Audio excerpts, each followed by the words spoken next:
how will you be able to effectively lead a military in which one of the principal elements is discipline, respect for lawful authority?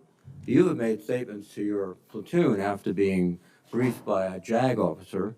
Well, by the way, would you explain what a JAG off is? I don't think I need to, sir, Why not? because the men and women watching understand. Well, perhaps some of my colleagues don't understand.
Just kidding.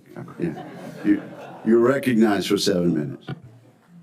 Thank you. You're a very understanding chairman. I like that. I like that.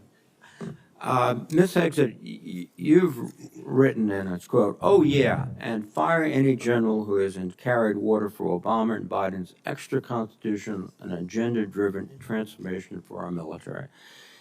Clean house and start over." It's come to my attention that current serving military personnel have received emails threatening them with being fired for supporting the current DoD policies. One mail that was sent to a military officer with the subject line, "Clean house," reminiscent of your specific comment, states, and I quote, "With the incoming administration looking to remove disloyal, corrupt, traitorous, liberal officers such as yourself, we will certainly be putting your name into the list of those personnel to be removed. We know you support the woke DEI policies and will ensure you never again influence anyone in the future. You and the redacted spouse's name will be lucky if you're able to collect your military requirement," end quote. Now, I want to remind everyone that these policies that are being referred to date back decades, the 1940s and 50s, with respect to racial discrimination particularly, and administrations of both parties, including the Trump administration and their first party, caused those policies to be enforced. Mr. Hegseth, are you aware of these emails being sent to officers? Senator, you mentioned the word accountability, which is something we have not had for the last 4 years. Are you aware of these messages being sent to officers? Certainly I'm not aware of that. It's not one of my efforts, but there's been no accountability for the disaster of the withdrawal in Afghanistan. And that's precisely why we're here today. Excuse me. Is that leadership has been unwilling to take accountability. It's the time to restore that to our most senior ranks. You've written publicly that DI policy is a distraction and have military personnel walking on eggshells.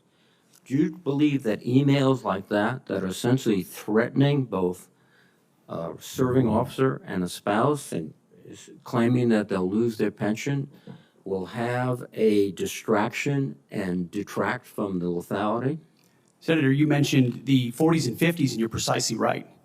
The military was a forerunner in courageous racial integration in ways no other institutions were willing to do. I served with men and women of all backgrounds because of the courage of people decades and decades ago. Incredibly important. However, the DEI policies of today are not the same as what happened back then. They're dividing troops inside formations, causing commanders to walk on eggshells, not putting meritocracy first. That's the indictment that's made by those serving right now. Excuse me. And why we're having this conversation. All of your public comments don't talk about meritocracy. They talk about liberal democratic efforts that are destroying the military, that those people are our enemies, That's not meritocracy. That's a political view. And your goal, as I see emerging, is to politicize the military in favor of your particular positions, which you've outlined extensively, which would be the worst blow to the professionalism of the United States military and would undercut readiness, undercut retention, because I can see officers receiving these emails beginning to wonder very seriously if they should continue. Let me change subject for a moment here. You've been instrumental in securing pardons for several convicted war criminals. In at least two of these cases, the military personnel who served in combat with these convicted service members were not supportive of the pardons. They did their duty as soldiers to report war crimes. Your definition of lethality seems to embrace those people who do commit war crimes, rather than those who stand up and say, this is not right. So what's the response to your service members who personally witnessed these and courageously reported them to their superiors? Senator, as someone who's led men in combat directly and had to make very difficult decisions, I've thought very deeply about the balance between legality and lethality, ensuring that the men and women on the front lines have the opportunity to destroy with and close the enemy, and that lawyers aren't the ones getting in the way. I'm not talking about disavowing the laws of war or the Geneva Conventions or the Uniform Code of Military Justice. Sir, I'm talking about restrictive rules of engagement that these men and women behind me understand they've lived with on the battlefield, which has made it more difficult to defeat our enemies. In many of the cases you're talking about in particular, sir, there was evidence withheld, there was prosecutorial misconduct, and as someone who looks case by case and defaults to the warfighter, to the men and women with dust on their boots, not the second guessers in air-conditioned offices in Washington, D.C. Excuse me. I look case by case and was proud to work with President Trump to understand those cases and ensure that our warriors are always looked out for. Those cases were adjudicated by who? People in Washington or fellow non-commissioned officers who had also served, sacrificed, and believed in the ethic of the military? Who were the court-martial? Senator, in multiple cases, they were actually acquitted, but some charges cases, lingered. yes, regardless of where those some were convening authorities were, yes, sir. Some were, but others were convicted, and you asked for pardon. That's the only reason you asked for pardon, because they were convicted. But the other factor, too, is you've already disparaged in writing the Geneva Convention, the rules of law, all of these things. How will you be able to effectively lead a military in which one of the principal elements is discipline, respect for lawful authority? You have made statements to your platoon after being briefed by a JAG officer. Well, by the way, would you explain what a JAG off is? I don't think I need to, sir, Why not? because the men and women watching understand. Well, perhaps some of my colleagues don't understand.